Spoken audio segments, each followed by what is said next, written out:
Mr. Speaker, I think the Minister might know that we have some wonderful public green spaces in our country, many of them around London, many of them in West Yorkshire.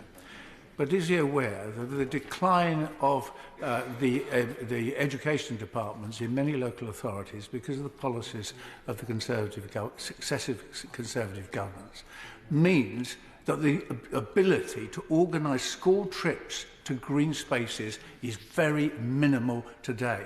Please, could we have a policy that allows all our children, whatever background, to come and enjoy those beautiful green spaces, because if they can't get there to visit, they can't love them? Order. Mr. Sherman, please don't take so much advantage of the Chairman. I'm trying to bring the Minister in. I've got a lot of other people to get in. You're important, but so are other people. Minister. I think the Honourable Gentleman should look at the record of the Conservative Party over 14 years in government on education, where there has been substantial improvements in education, substantial improvements in teaching, and our children are better ready for the challenges ahead as a result. Please go ahead. She's making an excellent speech, but would she agree with me that libraries in schools, in primary schools, are so important in areas of more deprivation than rather than more affluence? And it's absolutely essential that we know, listening to teachers in primary schools, that if a child comes who has not been spoken to, has not been read to, they start at a terrible disadvantage for the rest of their lives. Can I say I support her debate and her ambitions ultimately 100%? Barry Shearman. Mr. Speaker, can I inform the Leader of the House that we already have a Holocaust Memorial Centre at Huddersfield University in the heart of Huddersfield, and we do hope, I think all members, that the new Holocaust Memorial Centre here in the heart of Westminster will happen soon. But am I right in believing that an illustrious ancestor of hers, Raymond Postgate, wrote a book called The Common People?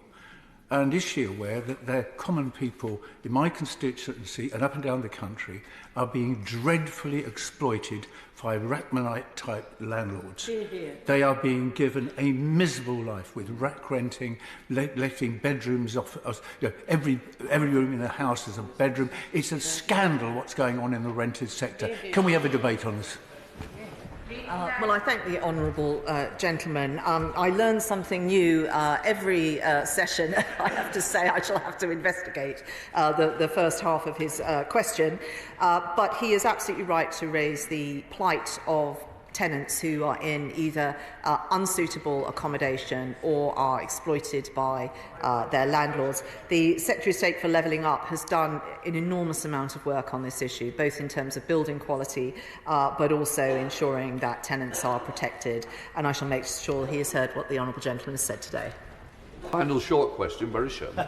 Mr. Speaker, will the Secretary of State look at the impact assessments of universities where the traditional universities are failing to meet the standards of sustainable development research, and Manchester and Huddersfield and Newcastle are doing much better? Will she look at that and push the other universities to do better?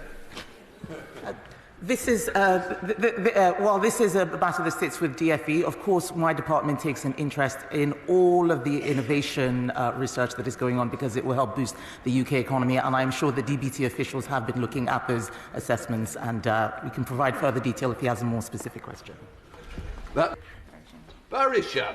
Mr. Speaker, will the Secretary of State and the team pay much more attention to the science and innovation possibilities in the hydrogen sector, hydrogen energy and hydrogen power?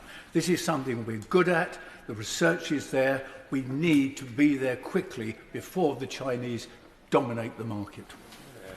Thank you so much. I would gently say that the honourable gentleman should pay attention to the hydrogen strategy, which shows that we are leaning forward and ensuring that we are able to capture both the investment, also to de-risk any of the testing and ensuring that IP can be commercialised here in the UK too. We of course see hydrogen in the mix in our future energy spectrum. Christine John.